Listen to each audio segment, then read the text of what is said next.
Today we are making 1-hour dinner rolls. In a small bowl, I've softened my yeast, added in some butter and a little bit of salt. My other bowl has my dry ingredients and my brand new Danish dough whisk I was excited to try out today. If you don't have one, just use a regular spatula or spoon, whatever works for you.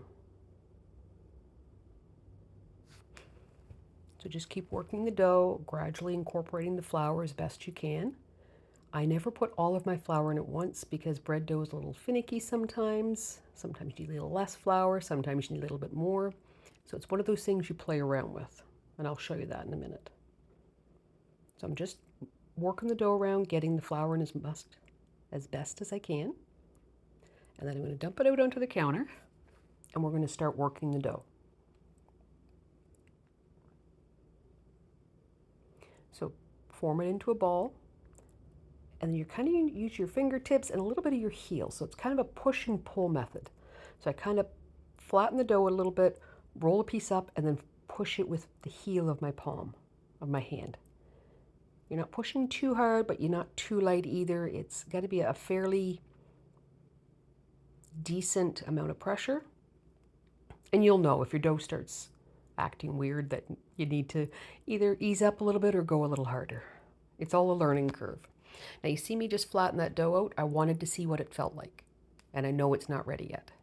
I roll my ball all over the counter to pick up little bits of flour that are there because sometimes I need just a teeny tiny bit. And this dough came together quite quickly. I have sped it up a bit here for you, but it really was only like 6 minutes maybe of active kneading, which was not bad at all. So you want your dough to feel like there's no lumps left in it. It feels very smooth. It looks smooth. When you pull it apart, like right here, you don't want it to rip apart on you. That still needs a little work. It's not as smooth as I would like it to be, but it comes together quickly.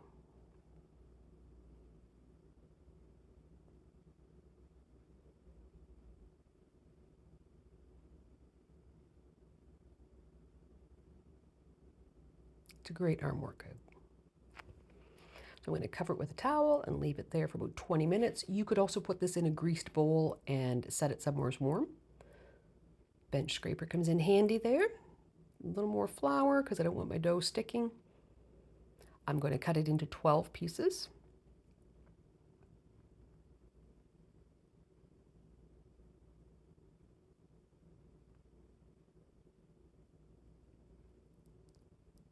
Now some you can see are a little smaller, so I'm taking a little bit of dough off of the bigger ones and adding it to the smaller pieces.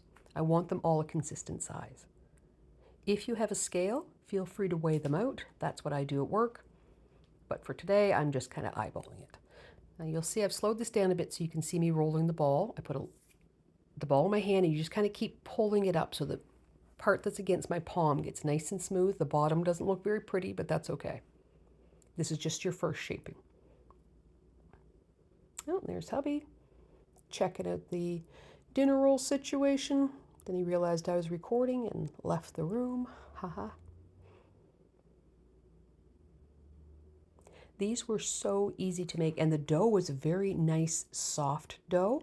A little different texture than my normal dinner roll recipe, so I'm excited to try these.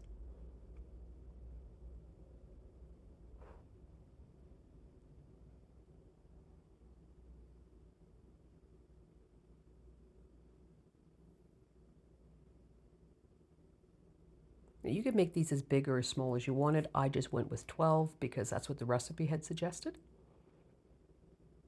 A little bit of flour to make sure it's not sticking to my fingers too much.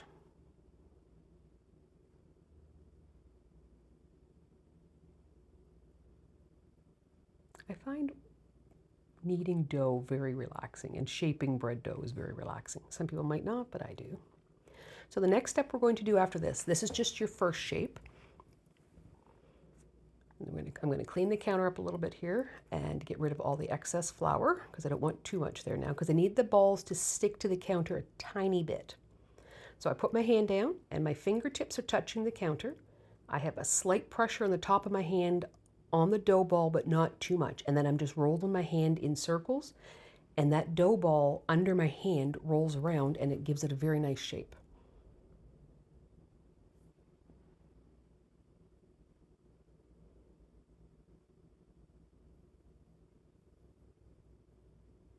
And it really doesn't take too long.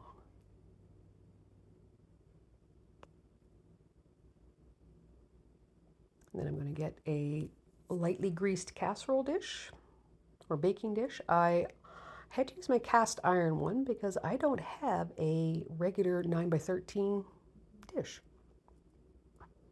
So I'm putting them in there. I'm going to make sure they're touching but not too squished together, not too far apart either. I like them together so that the dough will spread out and it gives you a bigger dinner roll. And I find that it's a better texture because the edges don't get so dry. And then I'm going to cover them for about 15 minutes. Then I'm brushing the tops with some melted butter. Salted, unsalted, whichever you choose.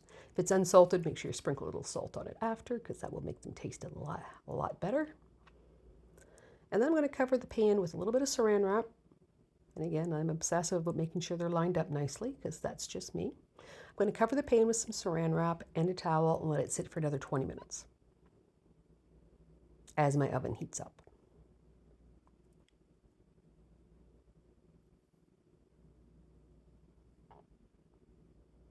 There they are after the rise, and there they are.